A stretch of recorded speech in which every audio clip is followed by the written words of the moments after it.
Bienvenido a Eternal Verse, donde las historias nunca mueren. En la antigüedad, cuando los reinos se formaban y destruían según la fuerza de sus reyes, existió un imperio tan gigantesco que parecía imposible de gobernar. Era el Imperio Persa, un territorio que abarcaba desde la India hasta Etiopía, reuniendo bajo un solo gobierno a pueblos completamente distintos. Las rutas comerciales cruzaban desiertos interminables, montañas nevadas y ciudades vibrantes llenas de vida. En aquel tiempo, la ciudad de Susa se había convertido en un centro de poder, riqueza e influencia. Allí, cada esquina parecía contar una historia, cada edificio reflejaba la grandeza del reino y cada persona sabía que caminaba en la capital de una de las potencias más asombrosas de la historia. En medio de ese esplendor, el rey Asuero, conocido por muchos como Jerjes, gobernaba con autoridad absoluta. Se decía que su presencia imponía respeto incluso a los más valientes y que bastaba un gesto suyo para cambiar el destino de una nación. Su palacio era una obra maestra, columnas gigantes decoradas con figuras de toros alados, jardines con flores traídas desde tierras lejanas, fuentes de agua diseñadas para refrescar el aire del desierto, y salones donde el oro brillaba como si el sol viviera dentro de ellos. Sin embargo, detrás de tanta belleza existía una tensión que muchos no percibían. Las decisiones del rey no afectaban solo a su corte o a los nobles más cercanos. Cada decreto podía modificar la vida de millones de personas en las 127 provincias del imperio. Y la historia que estás a punto de escuchar comienza en ese contexto, en un momento donde la grandeza parecía eterna, pero donde una sola decisión desencadenaría una serie de eventos que marcarían para siempre el destino del pueblo judío. Nadie lo imaginaba todavía, pero Dios ya estaba moviendo las piezas desde mucho antes. El rey Asuero quería mostrar al mundo la magnitud de su poder, así que ordenó preparar un banquete como ningún otro. Y no estamos hablando de una celebración de un día, ni de una semana, no. El banquete del rey duró 180 días, medio año completo. Durante ese tiempo, gobernadores de todas las provincias viajaron hasta Susa. Líderes militares, nobles, príncipes y comerciantes influyentes se presentaron para honrar al rey. Todos querían ver con sus propios ojos las riquezas del imperio, y Asuero, orgulloso, estaba decidido a impresionarlos. El palacio se transformó en un espectáculo de lujo. Cortinas de lino blanco y púrpura colgaban desde columnas de mármol. Los pisos estaban cubiertos de mosaicos que reflejaban la luz de miles de lámparas. Sofás de oro y plata se distribuían para que los invitados descansaran mientras disfrutaban de las mejores comidas del reino. Había frutas traídas desde Egipto, carnes especiadas preparadas según recetas secretas, vinos de las mejores viñas y postres extremadamente elaborados. Los sirvientes trabajaban sin descanso, moviéndose con cuidado para no derramar ni una gota. Los músicos tocaban melodías persas mientras acróbatas, bailarines y poetas deleitaban a los presentes. Pero incluso en medio de tanta celebración,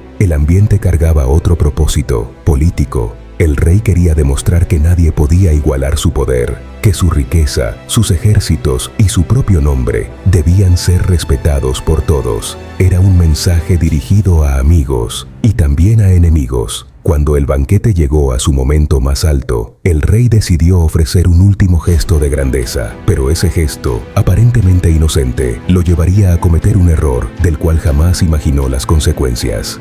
Mientras los hombres celebraban en un salón, la reina Vashti organizaba su propio banquete para las mujeres nobles del palacio. Ella era una mujer hermosa, sí, pero era mucho más que eso. Era inteligente, digna y respetada. Tenía carácter, sabiduría y la capacidad de dirigir su propio espacio con autoridad. Pero en el salón del rey, la fiesta se había extendido demasiado. El vino corría sin medida, las conversaciones eran impulsadas por la emoción y la exageración, y el rey, en un momento de orgullo mezclado con embriaguez, tomó una decisión que marcaría su vida para siempre. Influenciado por sus consejeros y su deseo de impresionar, ordenó que trajeran a la reina Vashti para mostrar su belleza ante todos los hombres. Esta petición no solo era inapropiada, era deshonrosa.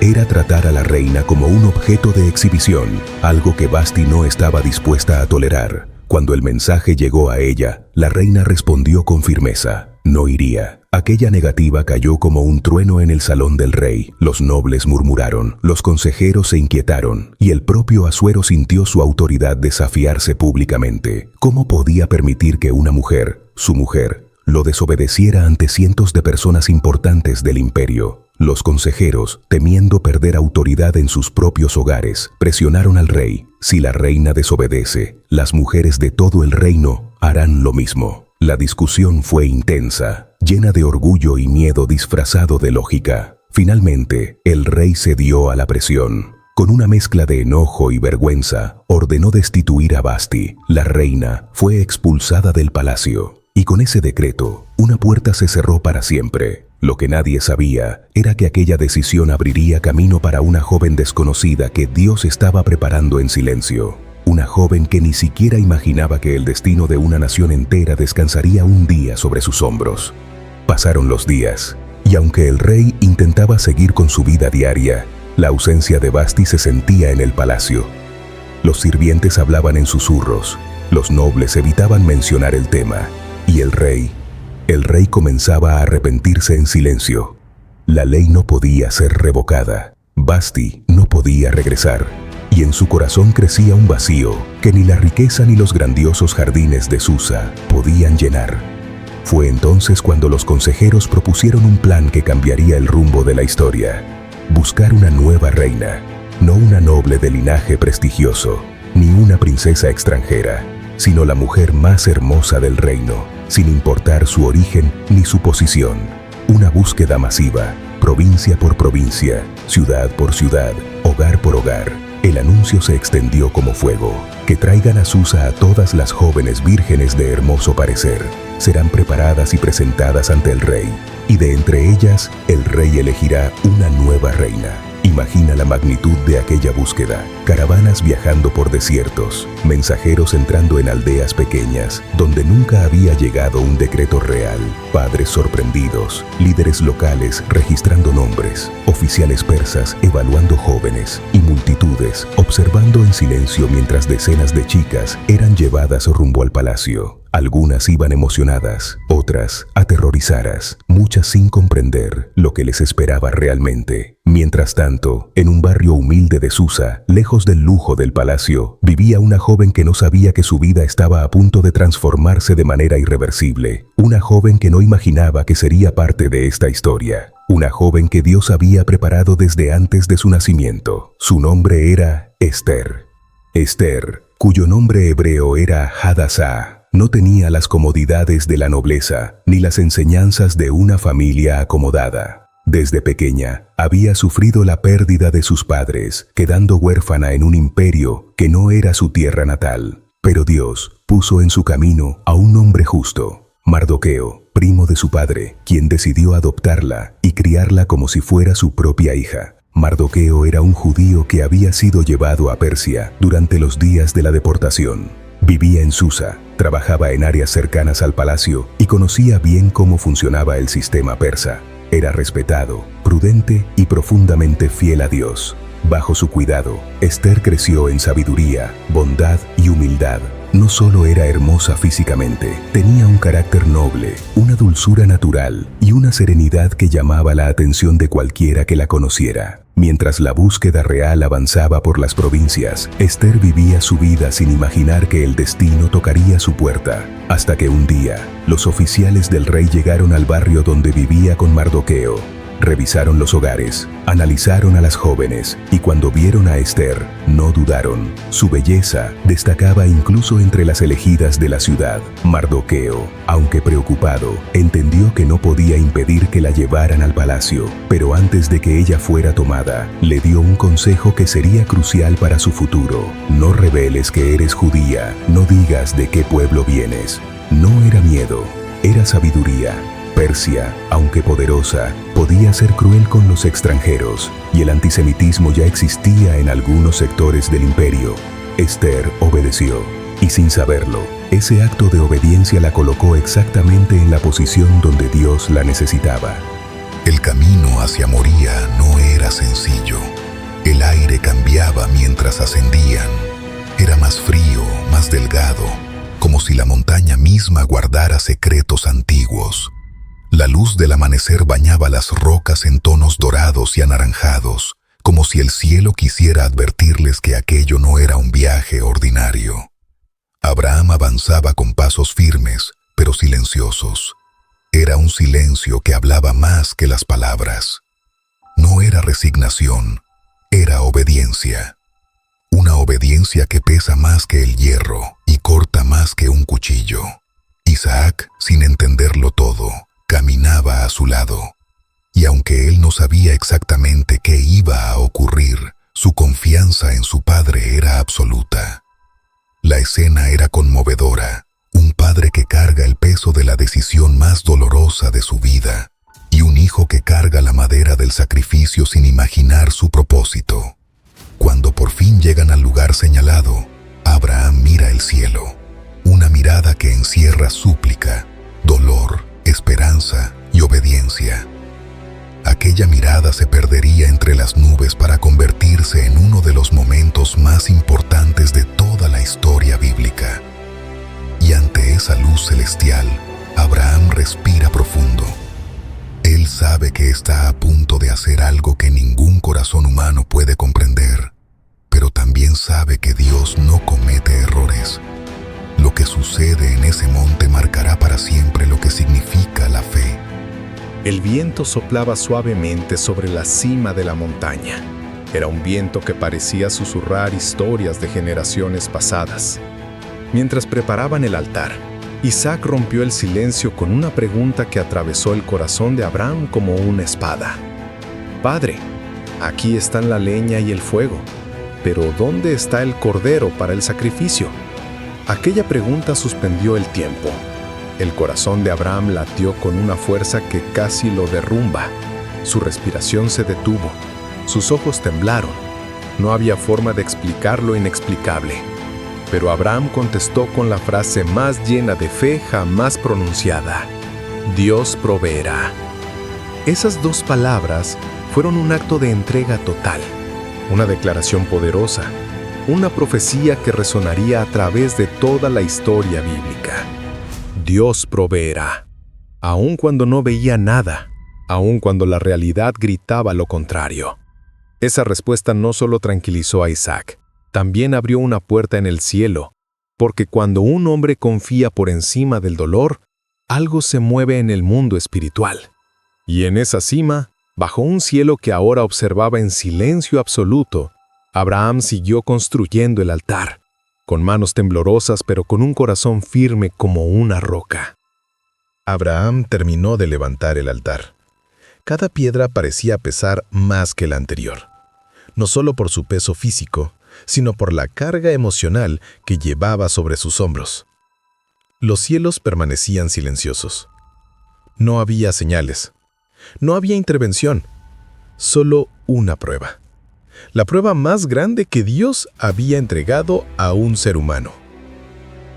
Cuando Abraham llamó a Isaac, su voz ya no era la misma. Había en ella un temblor, que Isaac nunca había escuchado. Y aunque el joven no entendía completamente, algo dentro de él supo que aquel era un momento diferente, un momento santo. Isaac permitió que su padre lo colocara sobre el altar. A pesar de lo extraño, su confianza en Abraham superaba cualquier duda. Y eso lo convirtió no solo en un hijo obediente, sino en un testigo del mayor acto de fe registrado en la historia. Abraham levantó el cuchillo. La escena era lenta, silenciosa, desgarradora. Un padre dispuesto a entregar lo que más ama y un cielo que parecía contener la respiración esperando el desenlace. Era el punto máximo de la prueba, un instante suspendido entre la vida, la muerte y el propósito divino. Y entonces, en el instante más crítico, sucedió. Una voz desde el cielo rompió el silencio de la montaña. ¡Abraham! ¡Abraham! Abraham se detuvo de inmediato. Sus manos temblaron, sus ojos se llenaron de lágrimas. «Aquí estoy», respondió con voz quebrada. La voz continuó. «No extiendas tu mano sobre el muchacho. Ahora sé que temes a Dios, pues no me rehusaste ni a tu único hijo». Aquellas palabras cayeron sobre Abraham como una cascada de alivio. Su corazón se derrumbó, su alma lloró. El cielo había hablado, la prueba había terminado. Isaac respiró profundamente, sin comprender del todo lo que ocurría, pero sintiendo el abrazo divino que bajaba desde el cielo. La montaña ya no era un lugar de muerte, sino de redención, fe y victoria. En ese momento, todo cambió para Abraham, para Isaac y para las generaciones futuras. Dios había enseñado una verdad que trascendería siglos. La fe verdadera siempre será respondida, incluso cuando el cielo parece estar en silencio. Mientras Abraham intentaba recomponerse, escuchó un sonido detrás de él. Un movimiento suave entre los matorrales. Y al voltear, lo vio. Un carnero perfecto, atrapado por los cuernos en la maleza. No podía moverse, pero estaba ileso, como si hubiera sido colocado allí por manos invisibles. Abraham comprendió al instante. Este era el sacrificio que Dios había provisto. El hombre que minutos antes estaba quebrado, ahora estaba lleno de una emoción distinta. Una mezcla de gratitud, reverencia y adoración. Lentamente, tomó al carnero y lo ofreció en lugar de su hijo. El aroma del sacrificio ascendió hacia el cielo como un recordatorio eterno de la provisión divina. Isaac observaba en silencio, aprendiendo una lección que marcaría su vida. Cuando la fe parece llevarte al límite, Dios abre una salida. Ese día, Abraham llamó a aquel lugar Jehová Jireh, que significa el Señor proveerá. Un hombre que hoy, miles de años después, sigue siendo un testimonio vivo de un Dios que nunca llega tarde, nunca falla y nunca abandona. La noche anterior al encuentro definitivo con el rey era, para todas las jóvenes, un momento de tensión incomparable. Algunas se miraban al espejo con ojos temblorosos, imaginando un futuro de riqueza o una vida de incertidumbre. Otras lloraban en silencio, sabiendo que su vida no les pertenecía más. Cada una era un número, una opción, un rostro perdido entre los pasillos del imperio más grande de la tierra. Pero Esther tenía un espíritu diferente. Mientras las otras jóvenes pedían joyas, vestidos llamativos, maquillaje elaborado o perfumes que las hicieran destacar, Esther hizo lo contrario. Cuando Hegai le preguntó qué deseaba llevar ante el rey, ella respondió con una calma sorprendente. Solo lo que tú creas conveniente. No buscaba impresionar. No buscaba competir. No buscaba sobresalir por apariencia. Esther entendía algo que ninguna otra joven comprendía. La gracia, la verdadera gracia, no se fabrica, se porta. Pasó esa noche en silencio, quizá meditando en Dios, quizá pensando en su pueblo, quizá recordando las palabras de Mardoqueo. No sabemos qué oró, pero podemos imaginarlo. Una joven lejos de casa, aferrada a una fe silenciosa, encomendando su vida al Dios que nunca abandona a los suyos. Al amanecer, mientras una ligera brisa recorría el palacio y las doncellas corrían de un lado a otro preparando a las jóvenes, Esther respiró profundo. No sabía que su próxima caminata por los pasillos sería la que definiría el destino de una nación entera. Esther entró al salón del trono con pasos firmes, pero humildes. El rey Asuero, acostumbrado a ver belleza en abundancia, levantó la mirada, y algo en Esther lo detuvo. No era solo la belleza física, aunque era extraordinaria. Era su presencia, su delicadeza, su serenidad, su mirada limpia, sin arrogancia ni temor. En ese instante, el rey vio algo que no encontraba en ningún otro rostro: paz, verdad, luz. Y la Escritura lo resume en una frase poderosa. El rey amó a Esther más que a todas las demás mujeres. Pero lo que pasó realmente en ese momento fue más profundo. El corazón del rey se inclinó hacia ella de forma inmediata. El ambiente cambió. Los consejeros lo notaron. Los guardias lo vieron. Las mujeres del harén lo sintieron. Asuero extendió el cetro real, símbolo del favor máximo, y declaró que Ester sería coronada reina de Persia. La multitud celebró. Los músicos llenaron el palacio con melodías festivas. Se hicieron banquetes en su honor. Regalos fueron distribuidos por todo el imperio. Pero mientras el reino celebraba a su nueva reina, solo una persona sabía lo que escondía su corazón. Ester seguía sin revelar su origen. Seguía escondiendo que era judía. Seguía recordando las palabras de Mardoqueo. Y aunque estaba sentada en el trono, no olvidaba quién era realmente. Mientras Ester vivía en el palacio como reina, Mardoqueo continuaba con su vida habitual cerca de los patios reales.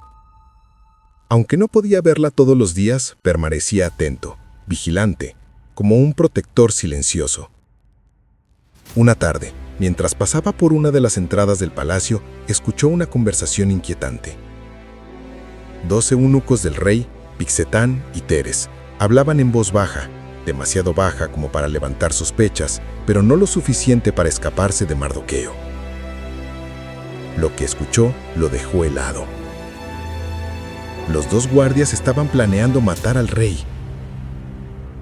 No era un rumor, no era una sospecha, era un complot organizado. Uno traería el arma, el otro alteraría la guardia nocturna. Mardoqueo sabía que su vida correría peligro si intervenía, pero también sabía que Dios lo había puesto justo ahí por una razón.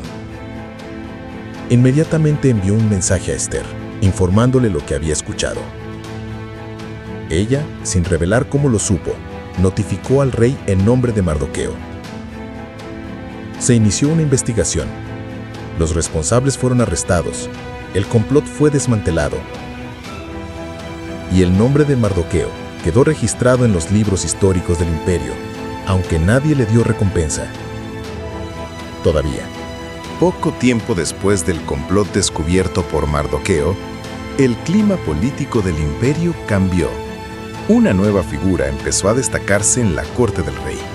Amán, hijo de Hamedata, un hombre ambicioso, manipulador y experto en ganar favores a través de intrigas. El rey, confiando en sus aparentes capacidades administrativas, lo promovió sobre todos los príncipes y nobles. De un día para otro, Amán se convirtió en una de las personas más poderosas del imperio, y junto con su ascenso, creció su orgullo. Por decreto del rey, todos debían inclinarse y hacer reverencia ante Amán, y los ciudadanos persas lo hacían sin protestar, pues temían al castigo. Y además, Amán disfrutaba del espectáculo, caminar entre multitudes que bajaban la cabeza ante él. Pero había un hombre, uno solo, que no se arrodillaba: Mardoqueo. Él permanecía de pie, sin moverse, sin inclinarse, sin temer. Los guardias se sorprendían, los oficiales murmuraban y las personas cercanas a la puerta discutían entre sí. ¿Por qué este judío no obedece?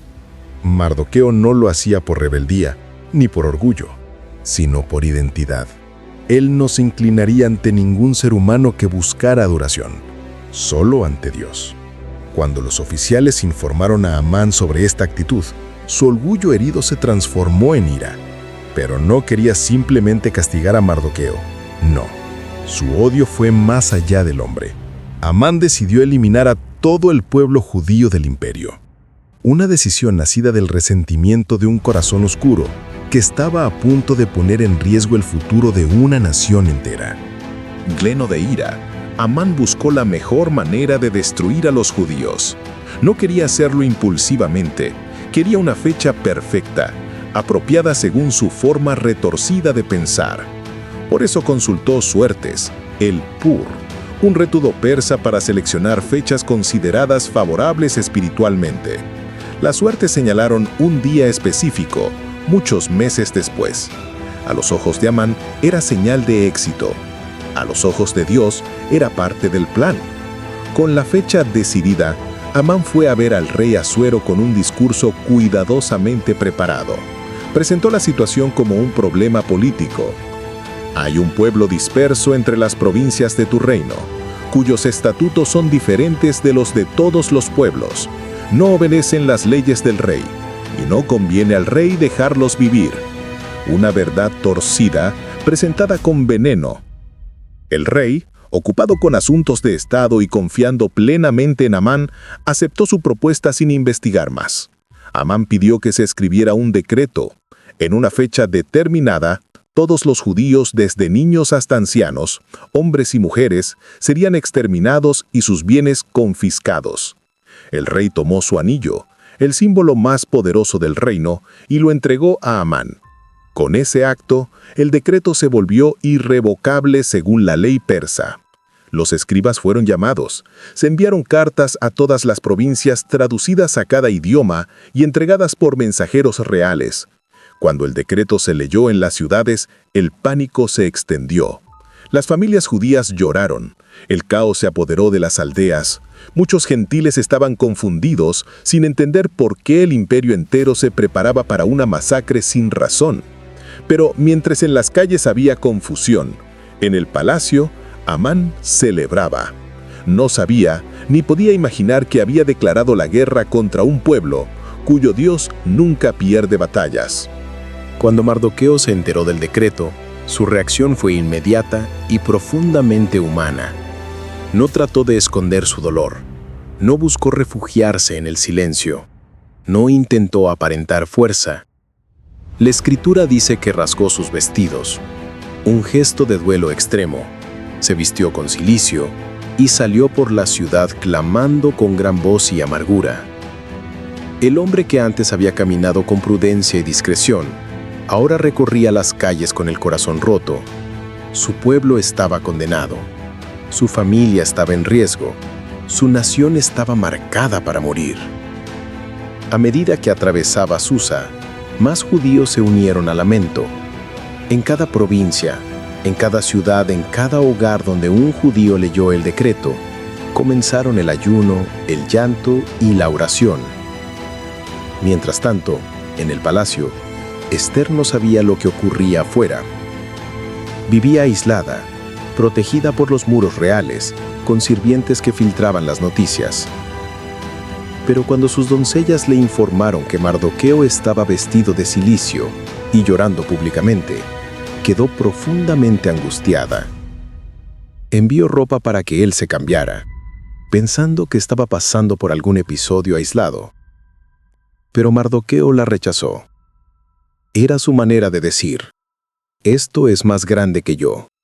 Necesitas escucharme. Ester, confundida y temerosa, envió a Hatach, uno de sus eunucos de confianza, para que averiguara lo que estaba pasando realmente. En ese momento, aunque ella todavía no lo sabía, comenzaba la parte más decisiva de su propósito. Los días comenzaron a volverse más reflexivos para Abraham.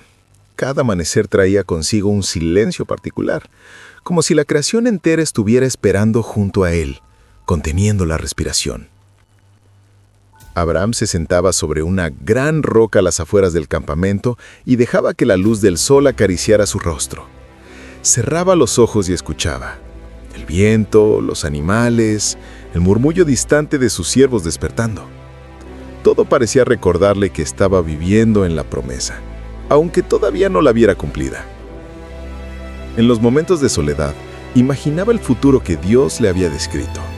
Niños corriendo alrededor de tiendas, familias multiplicándose hasta llenar las colinas, caravanas enteras descendiendo de él. Un linaje que cambiaría la historia humana.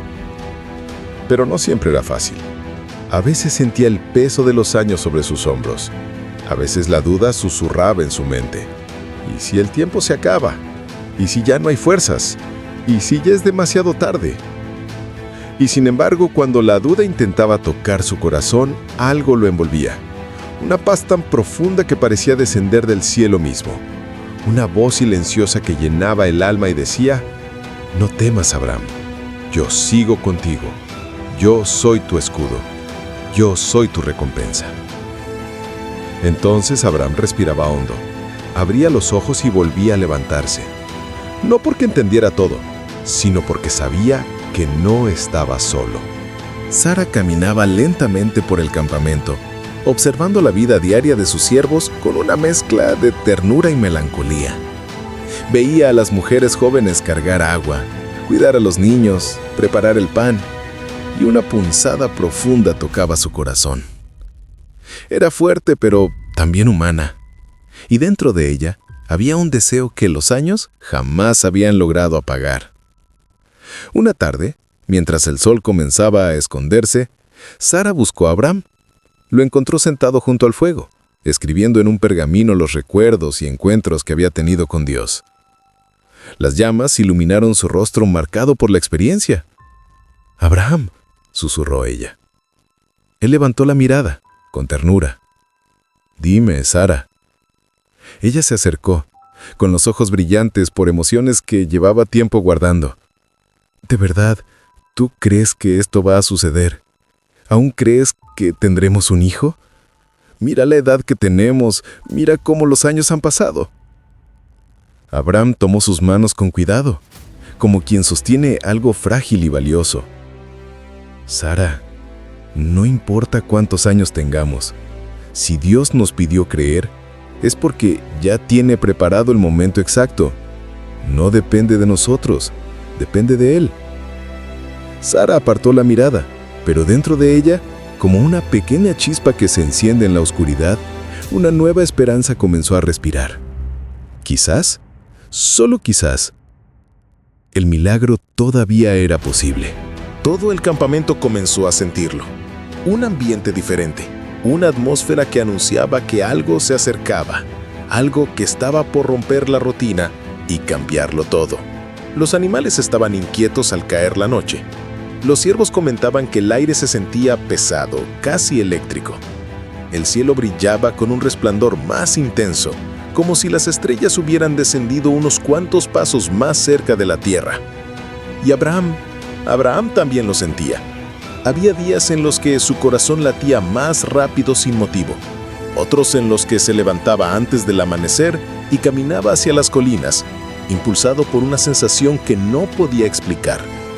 Una noche, mientras todos dormían, salió de su tienda y levantó la mirada. Las estrellas parecían vivas, como si le observasen. «Señor», susurró con sinceridad, «estoy aquí. Sigo esperando. Y mientras espero, fortalece mi fe». El cielo no respondió con palabras, pero el silencio tenía peso, tenía presencia, tenía promesa. Era un silencio lleno de Dios. Abraham decidió recorrer una vez más los límites de la tierra que Dios le había prometido. Cada paso, cada sendero, cada valle tenía un significado espiritual para él, como si estuviera caminando dentro de la misma promesa. Hizo largos recorridos bajo el sol ardiente, sintiendo el viento golpear su rostro, observando las montañas elevándose a la distancia. A veces se detenía, se arrodillaba y tomaba un puñado de tierra entre sus manos. La dejaba caer lentamente, viendo cómo los granos se deslizaban entre sus dedos. Algún día, pensaba, algún día mis hijos caminarán sobre esta tierra. Algún día mi familia vivirá aquí, tal como Dios prometió. Era extraño. Humanamente parecía imposible, pero en su espíritu ya era real. Y cada atardecer, mientras el cielo se encendía con colores de fuego, Abraham levantaba los brazos y decía: «Gracias, Señor, porque aunque mis ojos aún no lo ven, tú ya lo estás haciendo». Entonces, una brisa cálida soplaba, como si el cielo respondiera: «Confía». Una tarde, Abraham llamó a sus siervos más cercanos. Habían visto milagros, habían visto desafíos, pero nunca habían escuchado todo directamente de sus labios. Los reunió alrededor del fuego. Las llamas iluminaban sus rostros, creando sombras que danzaban sobre la arena. Con voz firme, Abraham habló: «Escuchen bien. No soy un hombre común. El Dios que creó los cielos y la tierra hizo un pacto conmigo, un pacto eterno, indestructible». Los siervos se miraron entre sí, sorprendidos. Algunos cruzaron los brazos, otros inclinaban la cabeza con respeto. «Quizás hoy no entienden», continuó, «pero un día Mis descendientes serán tantos que esta tierra no bastará para contarlos. Hubo silencio. Silencio profundo. Pero ese silencio no era de duda. Era de reverencia. Porque aun quienes no entendían la magnitud espiritual del pacto, podían sentir que algo extraordinario estaba tomando forma.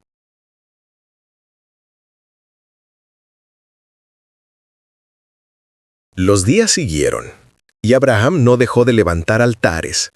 Cada altar era un acto de obediencia, una declaración pública de fe, un recordatorio para él y para su familia de que Dios no miente. Le gustaba observar cómo el fuego subía hacia el cielo, cómo las llamas se alargaban como manos que buscaban tocar lo eterno. Mientras veía el humo elevarse, Abraham reflexionaba. Si la promesa tarda, será porque es grande. Y si es grande, vale la pena esperar. La fe no estaba en la rapidez del cumplimiento, sino en la certeza del carácter de Dios. Y así, cada altar se convirtió en un monumento, un sello espiritual, una marca en el tiempo. No importaba cuánto faltara, Dios ya estaba en camino. Esa noche, Abraham volvió a salir solo. No para pedir, sino para agradecer. El cielo estaba tan claro que parecía un océano oscuro, lleno de luces infinitas.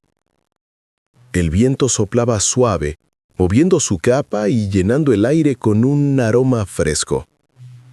Él levantó la mirada y sonrió. Por primera vez en muchísimo tiempo, su corazón no buscaba respuestas, solo expresaba gratitud. Antes te preguntaba cómo lo harías, dijo. Ahora solo te doy gracias, porque ya sé que lo harás. La fe se había transformado. Antes era un paso valiente. Ahora era una certeza absoluta. Abraham ya no creía porque debía. Creía porque había visto la fidelidad de Dios aún en el silencio. Y con esa convicción, la noche dejó de ser oscura y se convirtió en un techo de promesa. El tiempo siguió avanzando. Los días se convirtieron en semanas, las semanas en meses. Pero la fe de Abraham ya no dependía del calendario.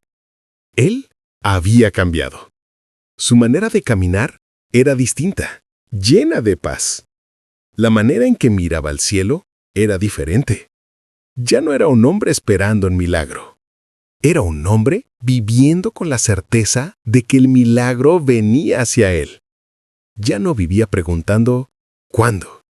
Porque ahora sabía que el tiempo de Dios no era una fecha, sino un diseño perfecto. Cada noche, antes de dormir, decía, Dios no se ha olvidado de mí. Y si no se ha olvidado, no fallará. Era una fe madura, una fe procesada, una fe que ya no temblaba ante la espera. Y esa fe estaba a punto de encontrar su momento.